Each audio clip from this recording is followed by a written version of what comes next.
పహల్గాంలో జరిగిన పైశాచిక చర్యకు భారత్ దీటైన స్పందన ఇచ్చేందుకు శ్రీకారం చుట్టింది. మంగళవారం అర్ధరాత్రి 1:44 ఆపరేషన్ సింధూర్ పేరుతో పాకిస్తాన్లోని ఉగ్ర స్థావరాలపై భారత సైన్యం మేరుపు దాడులు చేసింది. దీనిపై ప్రముఖులు హర్షం వ్యక్తం చేస్తున్నారు. ఆపరేషన్ సింధూర్ పట్ల భారతీయ పౌరుడిగా గర్వంగా ఉందని తెలంగాణ సీఎం రేవంత్ రెడ్డి అన్నారు.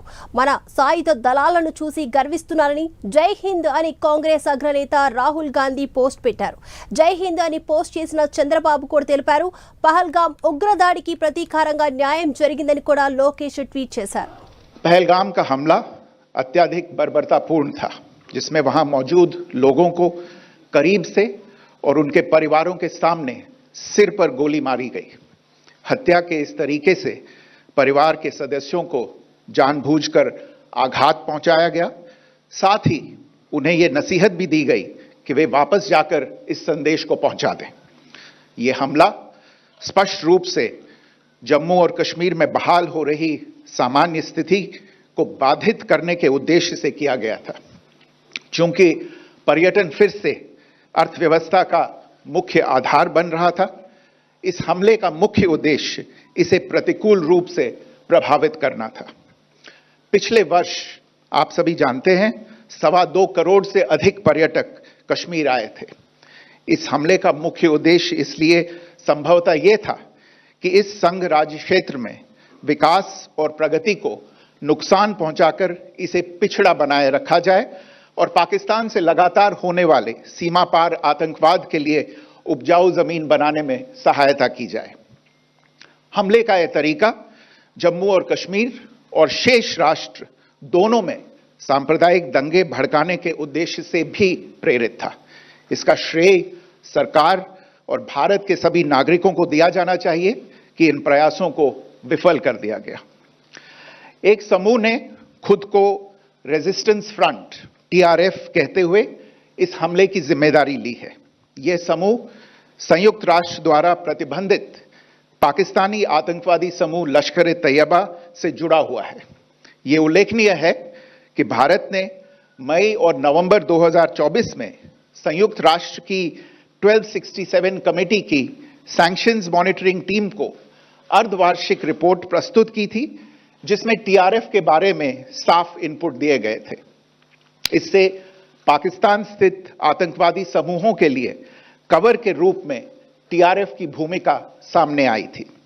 इससे पहले भी दिसंबर 2023 में भारत ने इस टीम को लश्कर ए तैयबा और जैश ए मोहम्मद के बारे में सूचित किया था, जो टीआरएफ जैसे छोटे आतंकवादी समूहों के माध्यम से अपनी गतिविधियों को संचालित कर रहे हैं। इस संबंध में 25 अप्रैल को यूएन सिक्योरिटी काउंसिल प्रेस वक्तव्य में टीआरएफ के संदर्भ को हटाने के लिए पाकिस्तान के दबाव पर भी ध्यान दिया जाना चाहिए। पहलगाम आतंकवादी हमले की जांच से पाकिस्तान के साथ आतंकवादियों के संपर्क उजागर हुए हैं। रेजिस्टेंस फ्रंट द्वारा किए गए दावे और लश्कर ए तैयबा से ज्ञात सोशल मीडिया हैंडल द्वारा इसको रीपोस्ट किया जाना इसकी पुष्टि करता है। चश्मदीद गवाहों और विभिन्न जांच एजेंसियों को उपलब्ध अन्य सूचनाओं के आधार पर हमलावरों की पहचान भी हुई है। हमारी इंटेलिजेंस ने इस टीम के योजनाकारों और उनके समर्थकों की जानकारी जुटाई है।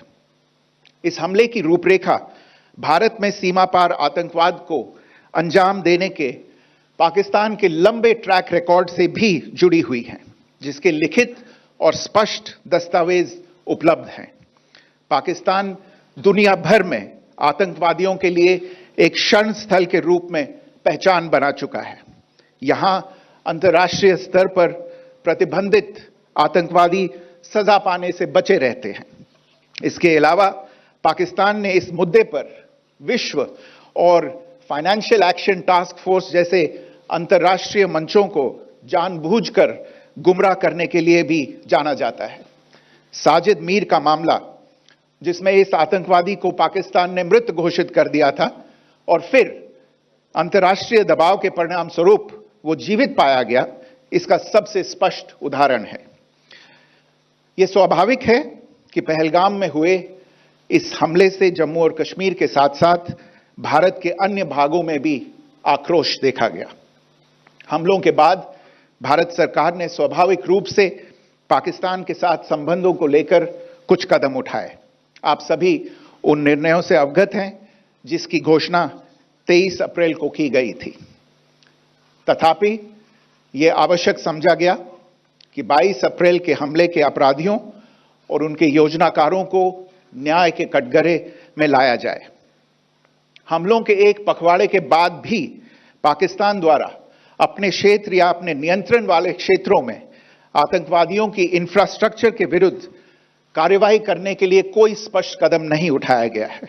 उल्टे वो इनकार करने और आरोप लगाने में ही लिप्त रहा है। पाकिस्तान आधारित आतंकवादी मॉड्यूल्स पर हमारी खुफिया निगरानी ने संकेत दिया है कि भारत के विरुद्ध आगे भी हमले हो सकते हैं। अतः इनको रोकना और इनसे निपटना दोनों को बेहद आवश्यक समझा गया।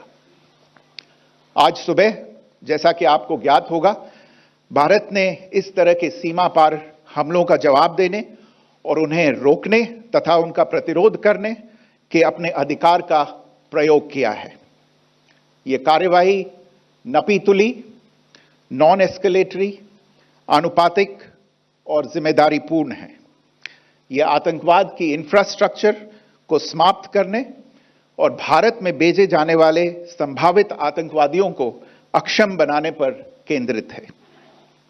आपको यह भी स्मरण होगा कि 25 अप्रैल 2025 को संयुक्त राष्ट्र सुरक्षा परिषद ने पहलगाम आतंकवादी हमले पर एक प्रेस वक्तव्य जारी किया था, जिसमें आतंकवाद के इस निंदनीय कार्य के अपराधियों, आयोजकों, फाइनेंसरों और प्रायोजकों को जवाबदेह ठहराने और उन्हें न्याय के दायरे में लाने की आवश्यकता पर जोर दिया गया था। भारत की आज की इस कार्रवाई को इसी संदर्भ में देखा जाना चाहिए।